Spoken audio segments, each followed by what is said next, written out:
एक पल में मैं एकतरफा प्रेम के बर्फीले पानी में डूब गई। 36 वर्षीय महिला के रूप में मैंने अपने सबसे अच्छे दोस्त के प्रति 2 साल से छुपी हुई भावनाओं को प्रकट किया था, जो मेरी ही उम्र का था। उसकी कोमल अस्वीकृति मेरे दिल में एक तेज खंजर की तरह महसूस हुई। मैं पीछे हट गई, एक सप्ताह तक अकेले अपने घायल भावनाओं को सहलाती रही, उसे आश्वासन देती रही कि अस्वीकृति के बावजूद हमारी दोस्ती बरकरार रहेगी। लेकिन जैसे किस्मत को कुछ और ही मंजूर था, एक संयोगवश मुलाकात ने हमें फिर से एक साथ ला दिया। मैं उस असहजता के लिए माफ़ी मांगने के लिए तैयार थी जो मैंने पैदा की थी, और हमारे प्लेटोनिक बंधन की पुष्टि करने के लिए। हालांकि उसके अगले शब्दों ने मुझे भ्रम की आंधी में डाल दिया। उसने कबूल किया कि वह हमेशा से मुझसे प्यार करता था।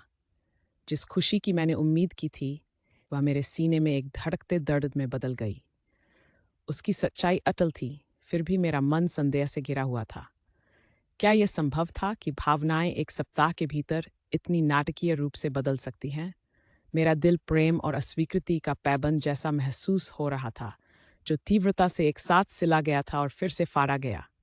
क्या मुझे उसकी अचानक हुई स्वीकृति पर विश्वास करना चाहिए या अपने दिल की रक्षा करनी चाहिए? अपडेट सामने आया, हम फिर मिले, इस बार अपनी भावनाओं के उलझे धागे को सुलझाने के लिए।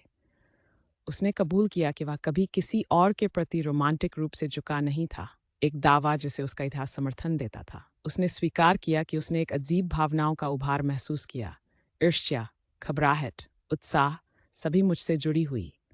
मैंने उससे सवाल किया, यह सुनिश्चित करने के लिए कि उसकी अचानक हुई स्वीकृति अपराधबोध से प्रेरित नहीं थी। उसके जवाब ने मुझे आश्वस्त किया कि उसकी भावनाएं सच्ची थीं। उसने हुई उलझन के लिए माफ़ी मांगी और मुझे इंतज़ार करने की पेशकश की, चीज़ों को धीरे धीरे लेने की, जब तक कि मैं अपनी भावनाओं को समझ नहीं लेती। और मुझे एहसास हुआ, मुझे और समय की ज़रूरत नहीं थी। उसके प्रति मेरा प्यार फीका नहीं पड़ा था, बस गहराई में दबा हुआ था।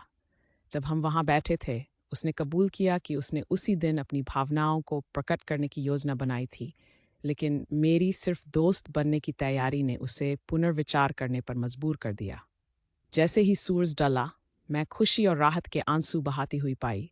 मेरा दिल आखिरकार ठोस जमीन पर आ गया। प्रेम का प्रतिदान। उसने मुझे एक आरामदायक आलिंगन में लपेट लिया। उसकी अपनी आंखें भी भावनाओं से चमक रही थीं। और अब अगला अध्याय हमारा इंतजार कर रहा है, क्योंकि हम उसी पार्क में पिकनिक मनाने की योजना बना रहे हैं, जहां हमारी कहानी ने एक नाटकीय मोड़ लिया था।